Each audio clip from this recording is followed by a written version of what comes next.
Good morning, everyone. This is Lauren Wagoner with Wagoner Farms. This is the first video I've made, and so there probably will be a lot of mistakes in it, but I hope you can get some information that you'll be able to use. Why in the world would I start a video on a day like this? Well, first off, a little bit of a background. I'm a retired veterinarian.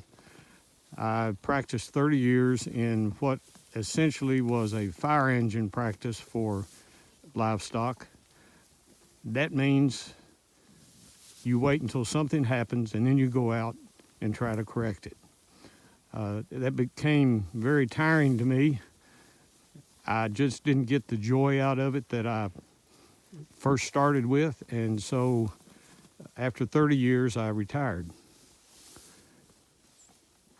About 5 years ago, online, YouTube, I met a person by the name of Judy. And everything I'm going to tell you today, I owe to him, Gabe Brown, Ray Archuleta, and a number of other people who have, without their knowledge, been schooling me for the last 5 years. So all my learning that I have done has essentially been through them and then trial and error to see what works for me. I'm in this operation with my son Tim, who is a air evac pilot. So he's here some and not here some. Most of the time though, he makes arrangements to be with me. So what is this herd? Well, it is a breed called South Pole. Not many people in the country in conventional farming and ranching are familiar with this breed, although it's gaining much popularity. This was a breed that began in the 80s. A man by the name of Teddy Gentry started the breed. He is with the group Alabama, so you may have known his name through that venue. He had a lot of things in mind when he developed this breed. Number one, that he wanted an animal that was heat tolerant due to his location in Alabama. So that's part of the reason I'm doing this video today, is to show you that even though they're heat tolerant, they do very well in cold weather. I live in Western Kentucky. We've had, I would guess, 5 to 6 inches of snow in the last 24 hours. We're due to get another 2 or 3 inches in a couple of days. So my point is that even though they are heat tolerant, they do well in this kind of weather. I have another thing that they are bred for is longevity. I've got 2 cows in here that are 17 years old. My son has one in here that is 16, I think. I was talking to Dave Roberts a couple of years ago at Teddy's farm and asked him what the longest animal cow he had ever had. And he said the oldest one they'd ever had was 28 years old, and she got struck by lightning. She'd had 26 straight calves in that 28 years. Now, people, that's something that makes you some money. Another reason that he developed this breed, he wanted a breed that would finish on grass. I can tell you from our experience so far, which has been limited, these animals that finish on grass have the same marbling and a much better taste to me than the grain-fed cattle. So the old adage that they've got to have grain in order to develop a flavor is just simply not there. Another characteristic that he wanted was that this breed would be good mothers. Adequate milkers, but not extremely heavy milkers. And we are finding this to be true. They are very good mothers. They are very attentive to their calves from the time they're dropped on the ground. Another thing that he wanted was that these animals be gentle. I can tell you that this is the most gentle breed that I have ever dealt with.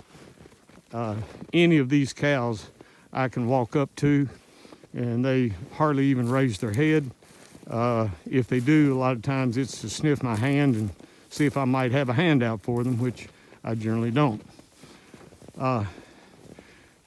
So this breed is a very good breed to get into if you're interested in starting a herd, maybe one or two, just to provide your own food, or a small scale operation, or as big a scale as you want to do. So I highly recommend the South Pole breed. Now you'll notice that they're eating hay today.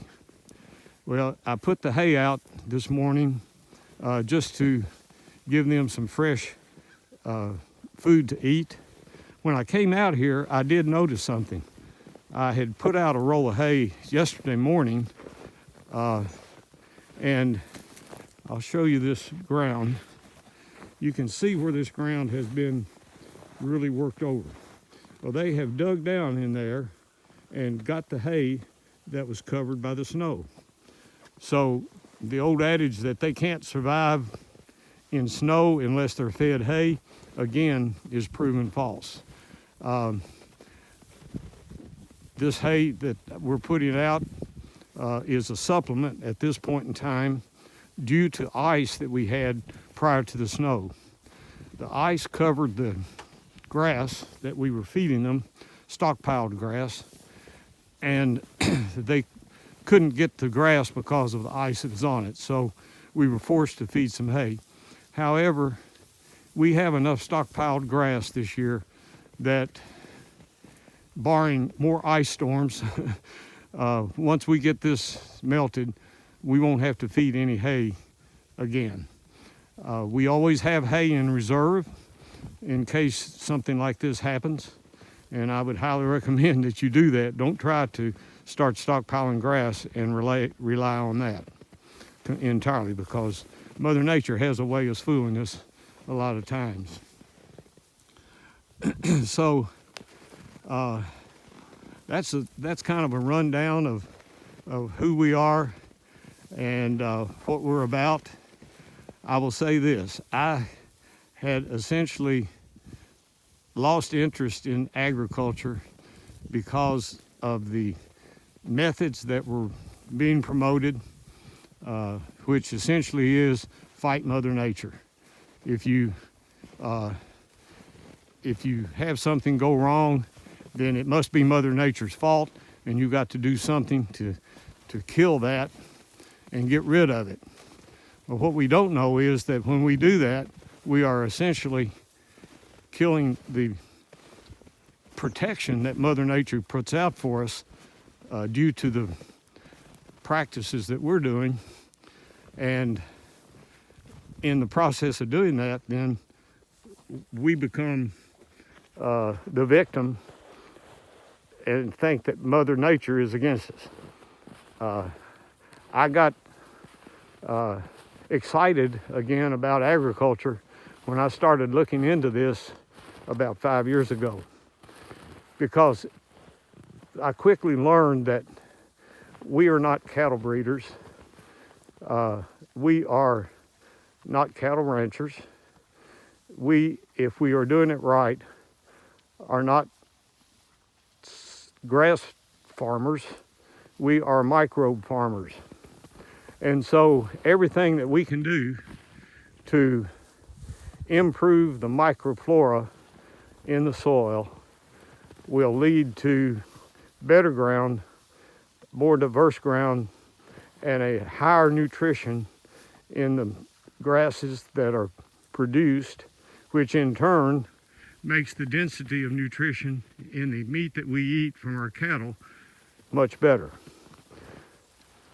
Gabe Brown has put out some figures that in the last 50 years, the nutritional density of vegetables, meats, fruits, anything that we consume has dropped anywhere from 15 to 65%. That's the reason that we don't get the nutrition, the proper nutrition that we need, which has led to many of the underlying conditions that we see today, such as diabetes, Parkinson's, cancers, the list just goes on. So my excitement came from seeing a way that I can improve in my little corner of the world the nutrition for consumers that we produce meat for. Now, this farm does not have electricity on it. So I want you to notice that we have, I'll walk up here, excuse the bouncing around. The snow's a little deep. You notice that we have polybraid. This is up so the cattle can go under it right here. But we have polybraid, which is an electric